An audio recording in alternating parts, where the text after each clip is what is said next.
Okay, you guys, with this stuff, always watch out for your personal response. And does it necessarily mean? There's a distinct difference between what you would agree with in terms of style or fashion or anything else like that, and a positive index. A positive index with this stuff. And we're going to start address general appearance. And again, one of the statements that you often see in an MSE, the client arrived, was dressed and groomed appropriate for the situation or something like that. Again, what you're looking for with this, just a basic statement. You don't have to. If it's a negative index, the client arrived, they were dressed, they were groomed appropriate for the situation within normal limits. Now, again, what appropriate means and normal limits means, those are all open for debate if you think about it. But is it basically what you would think, expect, the typical situation, again, not that you agree, you think that's the stupidest looking shirt you ever saw in your life, but it's a shirt, it's clean, it's nice, and they're wearing, and that kind of, you see what I'm saying with this? Is this appropriate to the setting, to the circumstances? Is it appropriate to the season, to the temperature? What you're looking for with this, are there excesses, extremes with any of these with the way this person is dressed or anything like that? And then you may even ask, it's 100 degrees outside, and I notice you've got 3 shirts on. Can I ask you about that? I'll do that. Make sure. Or things like that. But basically, again, is it? Let's not make big deals out of things. Let's not make problems where there's not a problem. And people sometimes do this. Just because you don't agree with doesn't mean just because you wouldn't be seen dead in that particular clothing. When I was a young hippie, I walked around, hair down to the middle of my back, a paisley silk shirt with blue jeans that were nothing but patches, and leather moccasins with a headband on. Is there anything about that that's necessarily a positive index? Other people would look at that, and while that was within normal limits, within my culture of who I was at that point, at that time. Does that necessarily mean that it's a positive index? No. Does that make sense, you guys? Bikers. Somebody walks in. A biker may walk in, and again, it's 100 degrees out, and they got leather on. They may have leather leggings. They may have a leather vest. They may even have a leather jacket on sometimes, depending on some of these different motorcycle organizations and things like that. Again, does that necessarily mean positive index? What you're looking for are just way out of norm. Are there excesses? Are there extremes?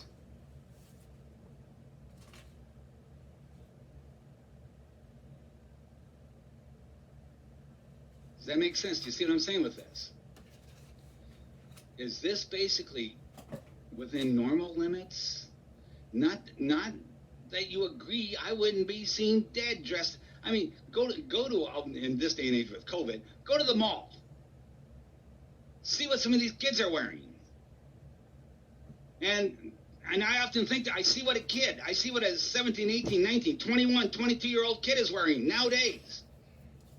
And I think people thought I looked nuts and crazy when I was that age. I would never be seen, I wouldn't be caught dead in some of this stuff. that make sense? Mm-hmm. But are there excesses? Are there extremes? Are there things that catch your attention? And then ask about it. If a person is dressed very, seductively,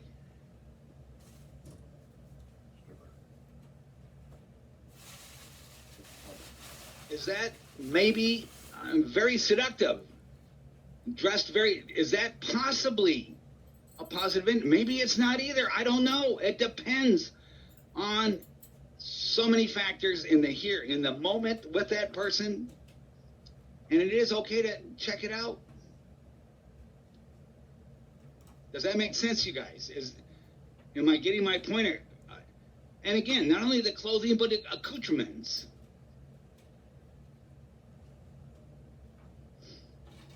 I got biker friends.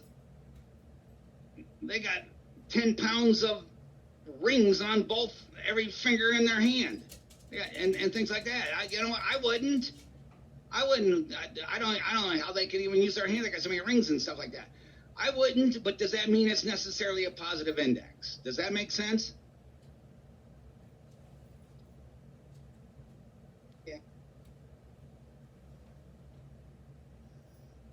So not only clothing, accoutrements, and other tattoos and things like that. I've got friends who I think every square inch of their body has got a tattoo on it someplace. I wouldn't. But is that necessarily a positive index?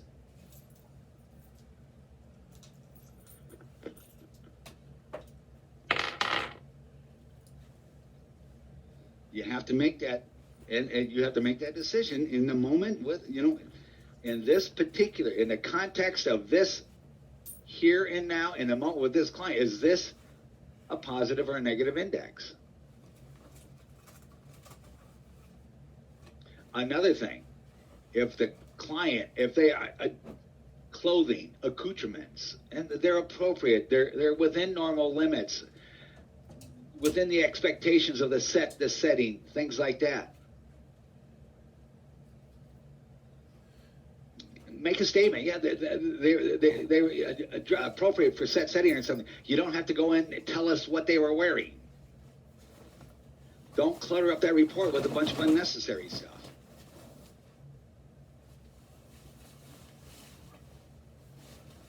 And then, of course, another part of this is grooming, hygiene. And not only, again, making sure, the person, they're muddy, they're dirty, they're sweaty, they're this, that, and everything. Well, they just left their job. They had to come in and get this interview taken care of right now over their lunch break from their construction job or something like that. But again, grooming, hygiene, including, excesses, extremes. Some people, they keep makeup and things like that. They keep these businesses in business. Is that necessarily a positive index or not?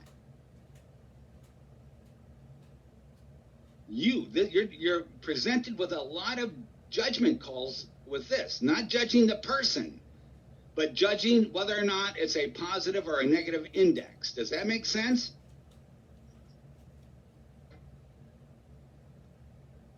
And again, a person, they may be a complete affront to everything you think is good and right about personal styling and things like that.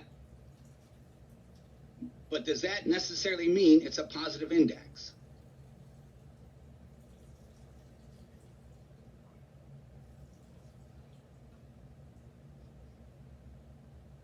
Are they clean? Does it appear as if they made an attempt at grooming? This is where, I keep saying what you hear and what you see. With this, it could also be what you smell. With grooming, hygiene.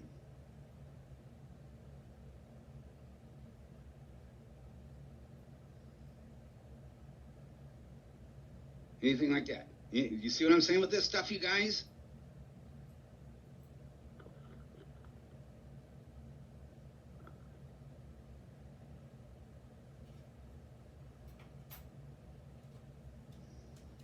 A person walks in and they've got a recent, you can see it's a brand new recent, must have been 9 stitches in their cheek, right in the front of their face, right next to their nose. Obviously. And they just got this, it's there. Is that a positive or a negative index? I don't know. It depends on so many factors. But these are the kinds of, these judgment, not judging the client, but judging, is this a positive or a negative index?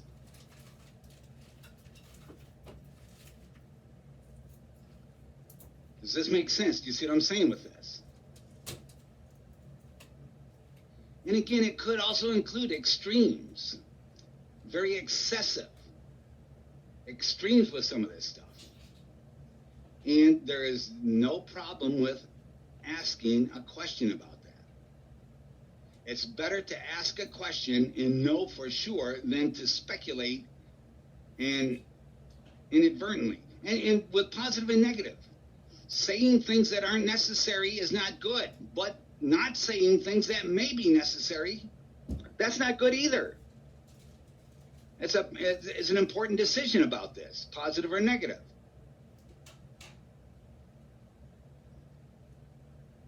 Questions, thoughts, reactions?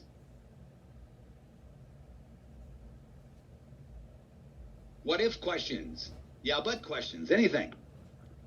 I have a question. So what if a client comes in and they're like clearly high? We know they've been using. Do we just write down like, you know, they're inattentive or their speech is slow, or do we ask them? Or again, very good question. I mean, if a person is obviously, whether it's intoxicated with alcohol or obviously with narcotics, whatever else, if that's an obvious thing from and you see it, first of all, I'm going to ask the client, are you under the influence of drugs, alcohol, or whatever right now? Are you under the influence of that? And there's a good chance the client's going to say no, even if they are. And then I'm going to make a statement that would preface, because that's probably going to have an impact on some of the other areas that we're going to be looking at in this list of things. There's a really good chance if that person shows up obviously intoxicated, that's probably that's going to be a positive index. But then how do you illustrate that via some of these other things we're going to look at?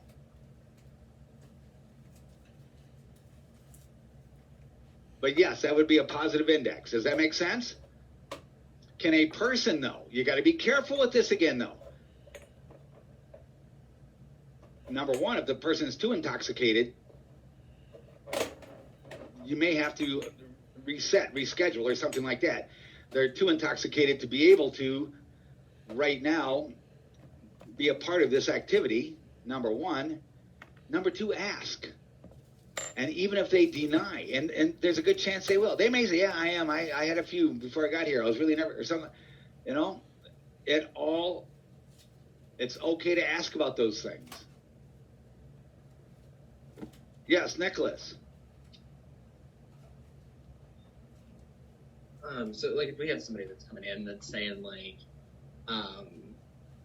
I'm really anxious about everything and like I'm really nervous about everything, like, but they're using that more as like the more pop psych kind of way, or like in like the more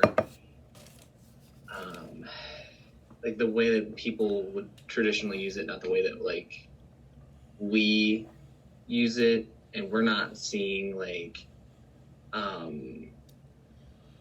those things being played out in their current state, and the way that the things that they're telling us are contradicting that. Like, is that we then include that still, or then we don't include that as like a negative index?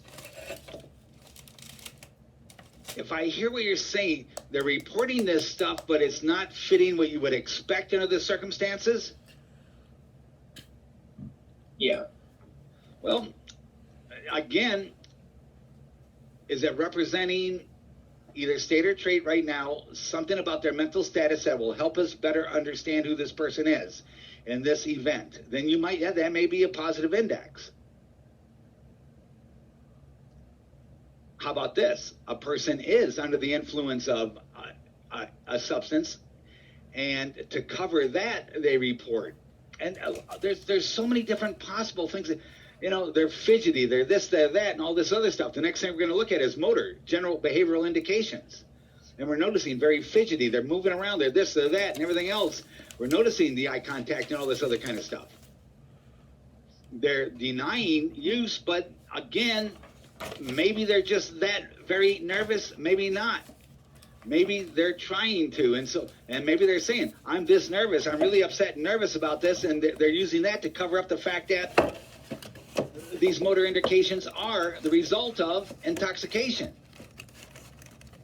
On the other side of that coin, can a person sometimes, have you ever met a person looks like they are under the influence of something and they're really not, for one reason or another? I mean, I've asked a person before about diabetes and things like that. If their insulin levels, if their sugar levels are off, they could start to act kind of intoxicated sometimes. I'm going to clarify this stuff. I'm going to make sure, I'm going to ask the kinds of questions I need to be able to make that positive versus negative index decision. Not just assume.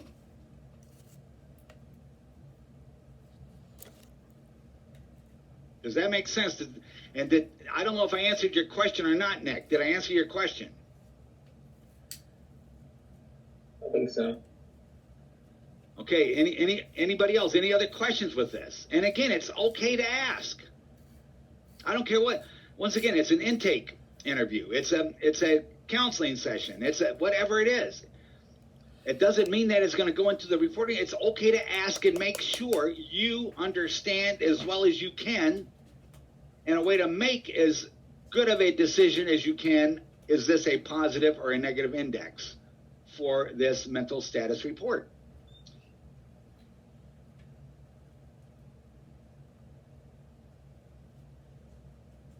Questions, thoughts, anything?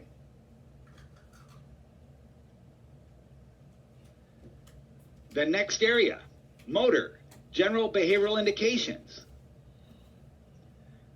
And just, I'm going to go down a list of things to be paying attention to.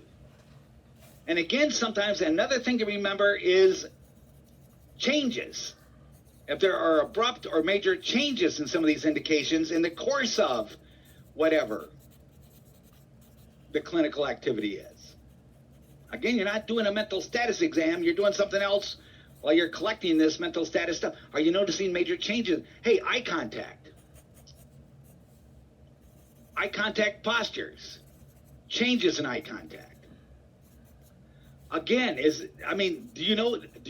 anybody out there know somebody, they have intense eye contact, and we can start to read, they're trying to intimidate us, they're trying to control, they're trying to this, and it just is, that is just their manner and way. Have you ever met somebody or somebody who has very evasive eye contact? Again, amount of eye contact postures, changes in eye contact, and things like that. You're paying attention to these things.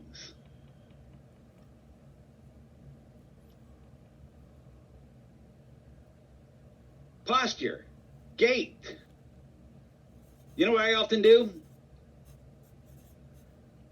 I'll pull a little trick. I'll walk into the office, the client walks in behind me, I will on purpose not turn on the light. The client sits down and I'm behind the desk and oh gee whiz, I forgot. Could you just run over there and hit that switch and turn on the light for us? Observe that. How does the client do that? How do they move? Are they following instructions? What was their reaction to that request? What was this? What was that? And sure, no problem. They go turn on the lights, sit back down. Or are there things you can observe with that? They're little tricks, little things. How do I observe some of this motor, general behavioral indications, expressive movements, gestures, hand wringing, things like that? Guys, when we get into the class together, you're going to see I'm all over that classroom. I'm very expressive. I'm very passionate about this stuff. My voice is going to come in. All kinds of things as we're talking about this stuff. I'm moving up and down aisles, in between, from the left to the right, to the middle, to the right, to the left, to the this. I'm all over the place with that. That's my trait. It's probably part of my type A personality. It's part of I just love this stuff, my energy, my passion for this stuff. And I'm full of energy when I talk about this stuff. That's why I hate sitting here in front of this computer. But the thing is, again, clients looking at expressive movements, posture, gait, how they sit in the chair. Are they able to stay in the chair? Do they have to get up and walk around the room about? Do they have to this? Do they have to that? And any of those things may or may not be depending on the context, the circumstances, and whether or not you decide to check it out at positive or negative index. Either excessive or poverty of motor, movement, behavioral stuff.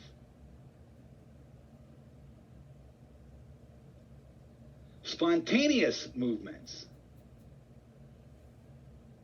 Purposeful, or are we seeing non-purposeful behaviors? Are we seeing tics or other stereotypical kinds of movements, motor stuff? Are we seeing compulsive kinds of behavior? Again, response to instructions. How the general demeanor of how that client is basically emitting what are you seeing in terms of this motor, this behavior stuff? And again, it may or may not be. This is where, once again, it's up to you to check it out and make a decision.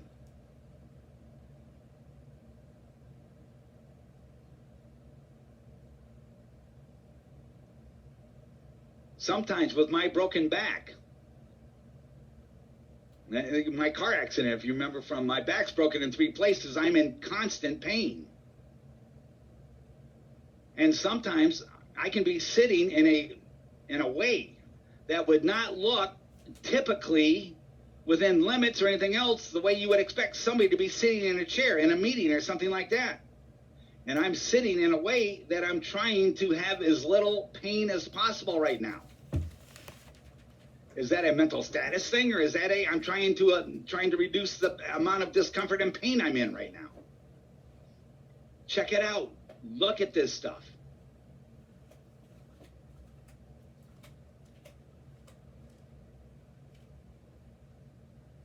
Again, the ideas of appropriate within, again, normal limits. Again, appropriate, normal limits can always be debated.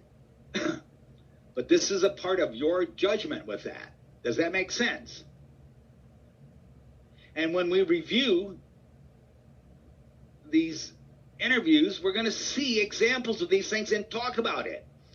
And one person that day I think that's a positive thing. I don't know. Look at this. I'm noticing this. Another person may not. And so we're going to be talking about this kind of stuff and this in vivo kind of a thing.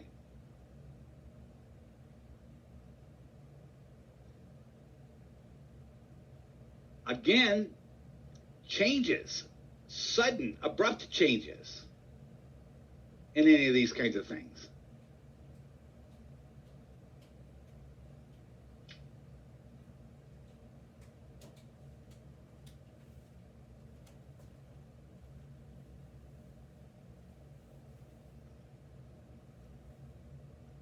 Questions? Thoughts?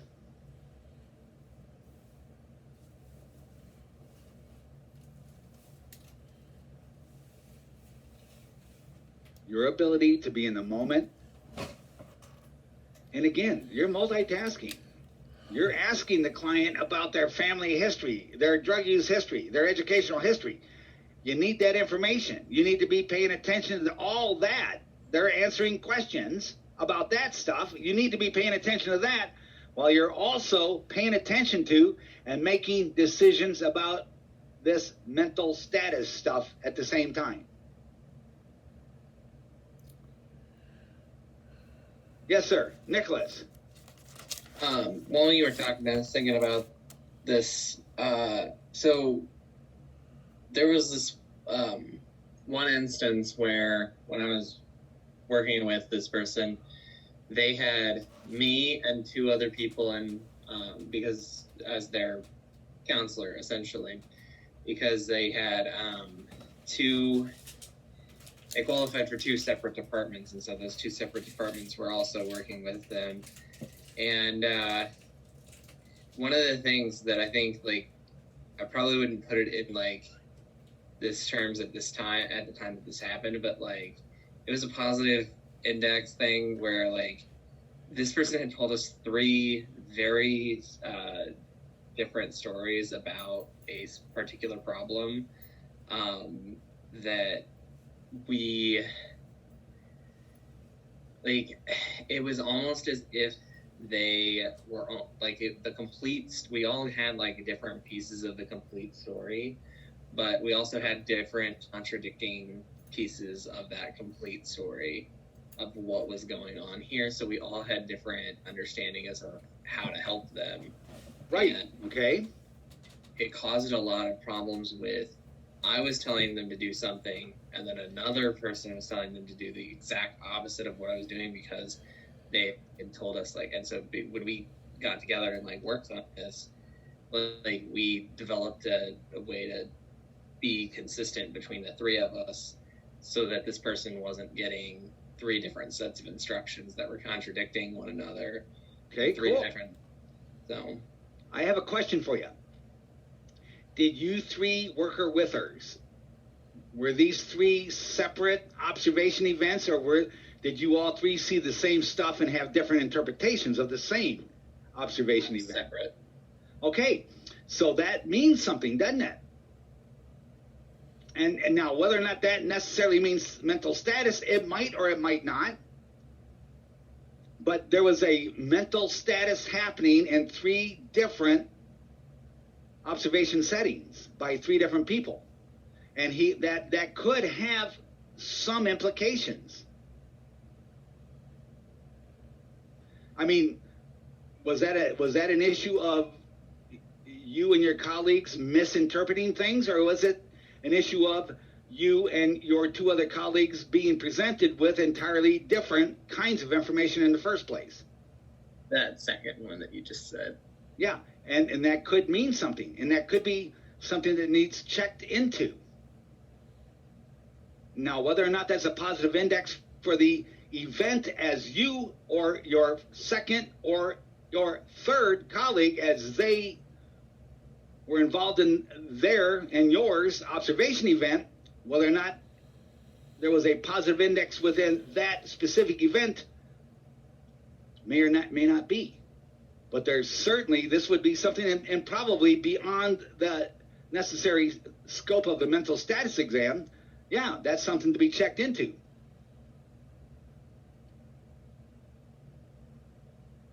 And we would often do that if we were concerned about some of the stuff the client is providing, information and things like that. I would interview a client, and then I would have a colleague interview the client. Let's see, are we getting the same kind of information? Now, their mental status within the context of now each one of those two different interviews, that depends on what was determined to be positive or negative within. The fact that there was different information in both of those interviews isn't necessarily in and of itself a mental status report within the circumstances of that interview, but do we maybe have something going on here about, and we're going to be looking at attitude here in a second, cooperativeness, and some of those kinds of things also. So I hear what you're saying, and it was certainly worthy of. And so what did you guys do to try and rectify that? We met together and then figured out what was, like, we compared what our, like, information we had, and then just kind of worked together to basically address the issue that they were having with all of the available information that we had collected. Pretty much, it was just a matter of we were giving them very contradicting sets of assessments and what to do about the situation and things to work on, for the sake of just keeping it general and not identifying anything about this person. Now, I've got another thing I'd like to contribute to this very good. Again, these contributions, sometimes they lead us to a different direction for a minute or two, but let's say that you and your two colleagues came to me, your clinical supervisor, and said, Dan, we're all getting different information, and now we're trying to figure out what's going to be a more standardized way of understanding this and thus developing intervention. What would be another possible thing that and I've done this, as a matter of fact, that's the way, as a clinical supervisor, what would be another piece of advice that maybe I would offer you guys?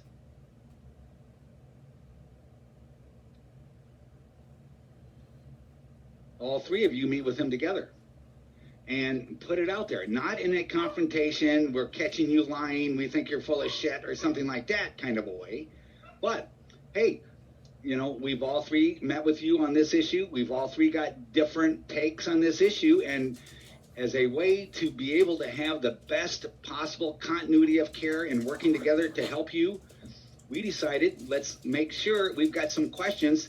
We've got some inconsistencies here and things like that. And so we all wanted to work together and talk to you about these issues again. And I've done that. And it can be very, very useful. Does that make sense? Yeah. Just get together. And again, not some big confrontation. Hey, we think you're lying. We think you're full of that. No, just we've got some conflicting information. We're confused here. And so we decided, in order to put our heads together in the best way possible to help you, we want to make sure and clarify all this so that we all are on the same page with this. And have another interview with the client.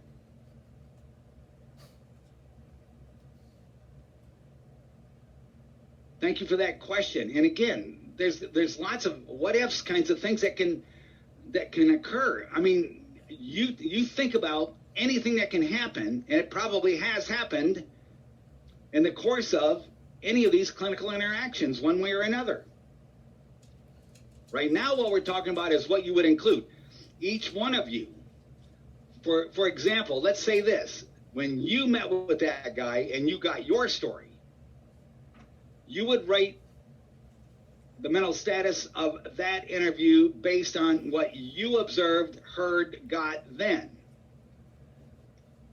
When you talk to your colleague and find out your colleague heard something entirely different, or kind of different at least, does that mean you go back and change your mental status report of that specific interaction? No. But it does mean it sounds like we got something we got to follow up with. Does that make sense? Yeah. And you could also, if you were to follow, like, let's say, if I were your supervisor, I would probably suggest that with what you described, re-meet with the guy. All three of you, let's clarify this. There's going to be another mental status going on in the course of that interaction.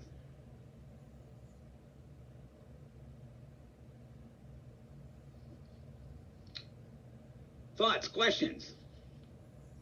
Now, when people ask questions, I hope, does this help? I mean, I addressed Nick's specific issue with that. Does that help you all get something from that discussion then? Yes. And does that help you? Do you get the point I made, though, about the mental status part of this? Right now, we're talking about the mental status. There's all kinds of other things. But when Nick did his interview and got his story, in that particular, if he's writing a report in the first place or a case note or whatever, the fact that the guy told somebody else something different that Nick doesn't even know about yet would not be a part of that mental status report. Does that make sense?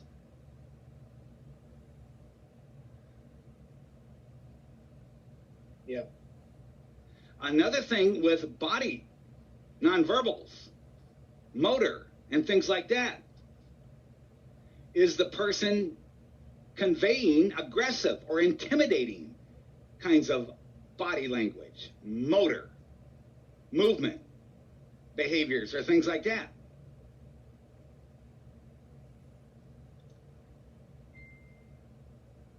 And is that a positive index?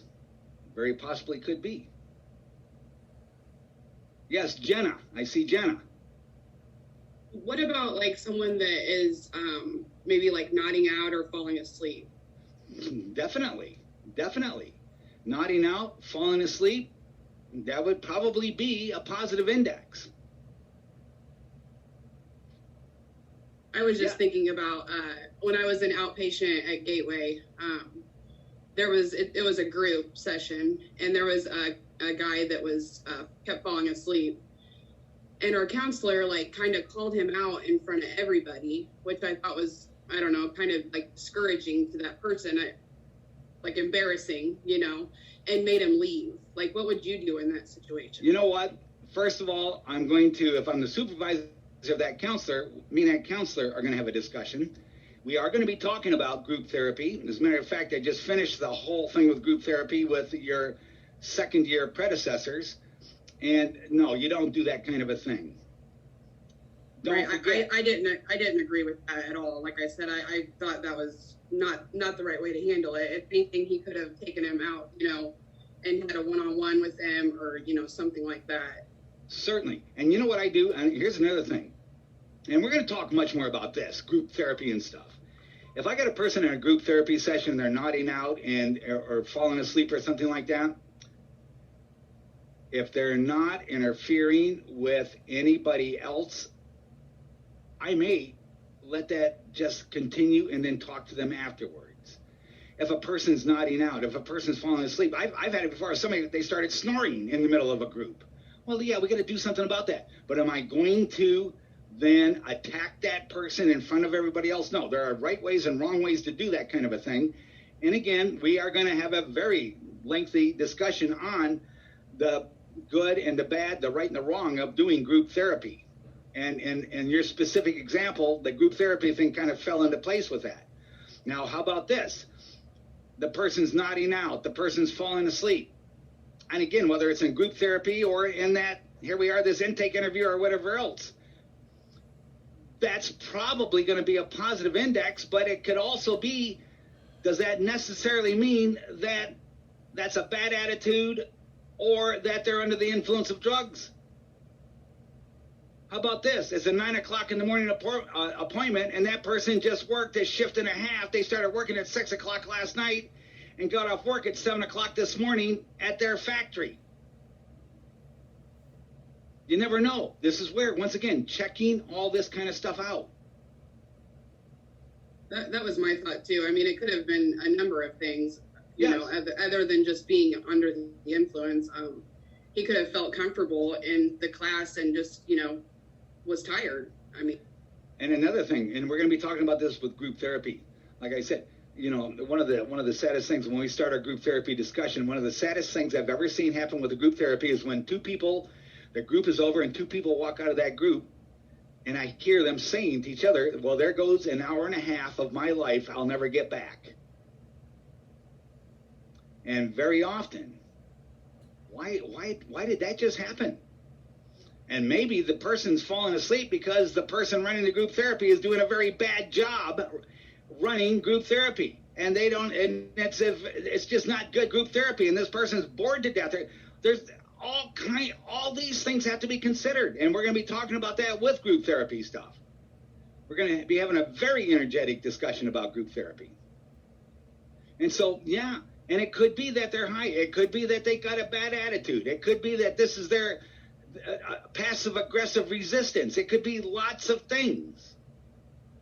How, in your story, that group leader dealt with it, I think was wrong. Yeah, it's like I said, it's not the way that I would have handled it. I would have probably done like you said and let him stay there. I mean, it could have been the best place for him to be, you know? Right. It's the same thing with aggressive or, again, intimidating behaviors. Probably going to become a positive index, but still check it out. You know, have you ever heard that old thing, the dog snarling and hollering and growling and stuff like that? And then a dog expert who says the dog is actually more afraid of you than you are afraid of the dog. All these kinds of things have to be considered with this. I mean, if every time you ask this person a question about their personal life or their drug use, all of a sudden they move forward, have a whole new kind of very direct staring you down, eye contact, their voice changes, their body language changes as they answer specific questions. That's probably positive index. But still check it out. I mean, this person. Sometimes that dog is more afraid of you than you are of the dog. Checking out all this stuff. You know, one of the big points with all, never just jump to conclusions about this stuff. Never just jump to conclusions. And it's okay to ask.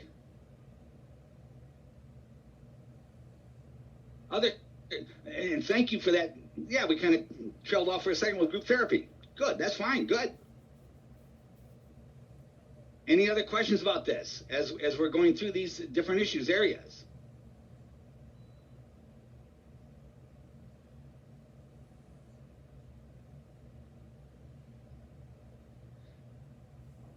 Another area, attitude. And again, be very, very careful. Whether, again, the question, you're having a bad day. Your response, are you having counter-transference issues with the client? Setting, all these things. Attitude, be very careful. There could be positive indice with this, but make sure you know and be very careful with this decision. Various things to look at with attitude, various things to be considering. Number one, just cooperativeness in responding to the interview. Hey, cooperativeness. Just, you know, like I say, I'll walk in and on purpose not turn the light on, and then as we sit down, ask the client to get up and go turn the light on, or something like that. Are we noticing? Are we seeing? Are we experiencing things that might be? Are there things we need to follow up with? This is all, again, the reason why we're in the office that I didn't turn the light on wasn't to do a mental status exam. It was to do an individual counseling session. It was to do an intake interview. It was to deal with a situation or something like that. But I'm looking at all these things. Another, not only just general cooperativeness, cooperation in being a part of this clinical, whatever the clinical situation is. General, just that sense, that theme of cooperativeness. The clients demonstrated, and be careful, don't just jump to conclusions, don't just because you may have to follow up. Are they conveying what level of interest in the current circumstances in the first place? You're talking to that client. Let's say this. You decide, you set an appointment. The client that's fallen asleep in group, and you decide, well, you know what, number one, they're not bothering anybody. Often, when I do a group, if somebody's fallen asleep or something like that, if they're not bothering anybody, I am not going to waste everybody else's group time making a big deal out of that. Group time is precious, valuable, and very short. And I'm not going to do that in the first place, but I'm going to follow up. And so, here it is, in my office now with that client, and I want to talk to them about they're falling asleep in group. What's going on? Is it your work schedule? Do we need to schedule a different time for the? Is it this? Is it that? Is there an issue of passive aggressive resistance? Is it what? What's going on? One thing, the client's interest in the issue. Do they give a damn? Kind of. That kind of a thing like that. Again, checking this stuff out is what I'm saying. Is this, guys, I always, I like to do a sound check.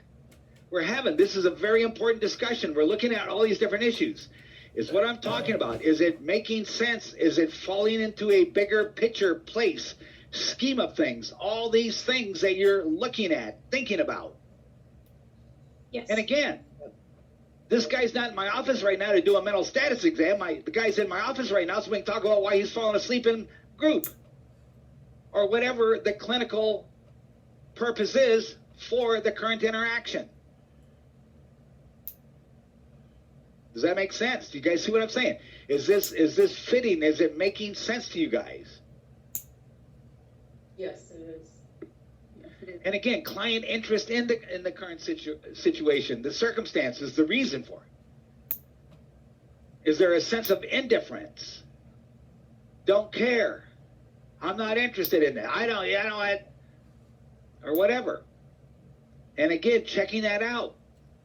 That could be just defensiveness in general, and this could be a defense mechanism. This guy, once again, whatever that group therapy topic is, whatever the session is, whatever we're doing in that, and it's scaring the hell out of this person, and this is this person's way of protecting themselves from stuff they don't want to hear, that they don't want to be a part of. There could be so many things. Hey, have you noticed how, as I talk about some of this stuff, do you notice my voice is changing? You notice my energy's changing with this? Yes. Are we getting a theme of passiveness or hostility from the client? All these are all ones. And again, gang, I'm going to say it again. I know, redundancy. You're not interacting in this moment with the client to do a mental status exam. You're talking about whatever the reason for this clinical interaction, whether you're falling asleep, whatever this is. You're paying attention to all that while you're also paying attention to all this. Counseling is damn hard work. Good counseling is really hard work. I often say, you finish a well-done individual counseling session. I'm going to say with group therapy too. With group therapy, you finish a well-done group therapy session, an hour, hour and a half, you are tired. You have worked very hard, especially if you have done it well. Are there themes, once again, of very passive or hostility? Are there themes of suspiciousness? And again, we can, the client was suspicious. They acted suspicious. Well, you know what that means, don't you? Well, I know what I'm going to put down right away. What am I going to say in my report?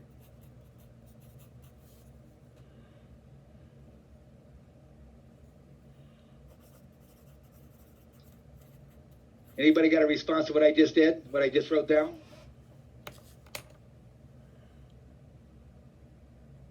It isn't right. Somebody better say, Kelt, you better be damn well careful and sure you know what you're saying right now before you put that in that report. There's a big difference between being suspicious or curious or concerned about, why are you asking me this? And paranoid. Remember, we talked about that. We're going to look at paranoid as, hey, we're going to look at cognitive structuring and things like that. Still, we got plenty of lists to go here. You got to be careful with that kind of a thing. Why are you asking me that question? Oh, what are you writing down now? You're always writing on the paper. What are you writing down now? Who are you going to tell this to? And then the next thing you know, the counselor in the report, the client was paranoid throughout the course of the interview. Is that necessarily even close to true or right? No, it is not. Not even close. You had better be real careful. You'd better really know what you're about to do before you start to put those kinds of loaded words into these reports and things like that. Because paranoid and that next reader, that attorney, that probation officer, that divorce attorney, the possible employer, or whoever else, paranoid, well, I remember what that means. That means crazy, nuts, psychotic. You see what I'm saying with this kind of stuff, you guys? Be careful, careful. With attitude, also things to look at, things to be aware of. Not only suspiciousness, not only indifference. Is there a theme of defensiveness? But how about are you picking up a theme of manipulating? That kind of a thing like that. Well, you know what that means, don't you?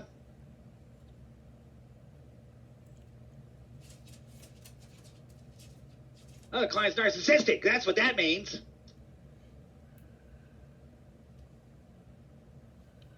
Well, I'll tell you what, if I'm your clinical supervisor and I see that in that report, you're going to have some questions to answer. You better answer them real good. Does that make sense? Do you see a theme of not only manipulation, but how about seductive? Once again, seductive. How about dramatic, histrionic type kinds of indications or responses? To you, to the question, to the reason for the interaction in the first place.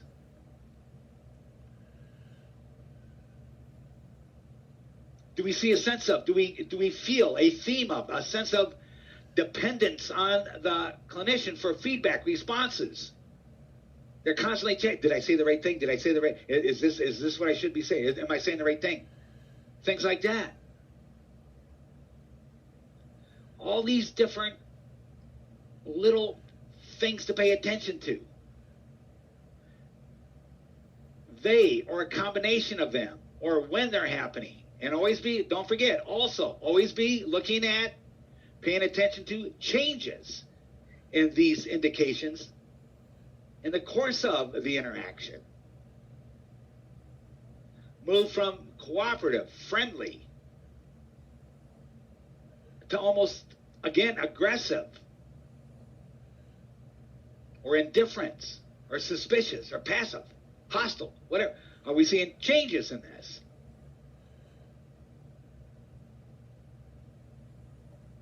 Again, then, the extent to. Now, again, if this is negative indice stuff, a brief statement.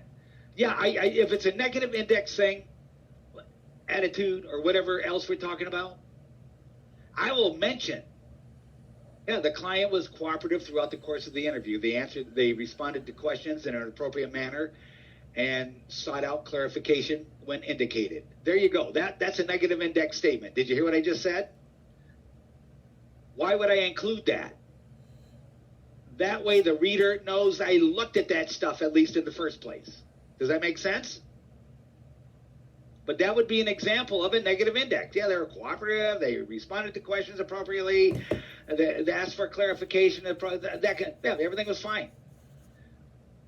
I'm not going to go in and again, and spend 3 pages talking about why they were cooperative or how they were cooperative, but I'm going to make that brief statement. It's a negative index statement.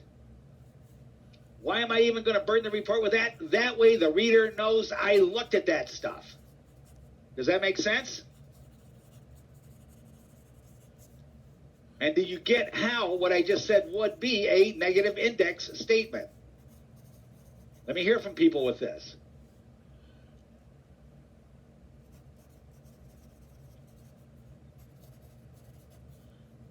Thoughts, questions?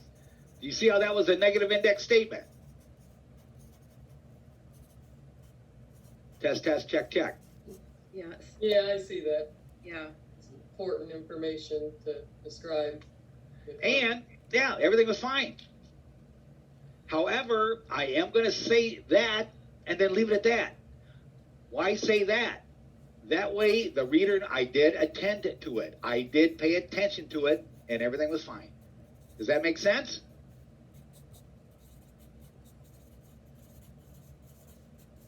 Thoughts, questions, reactions to any of the stuff we're talking about right now?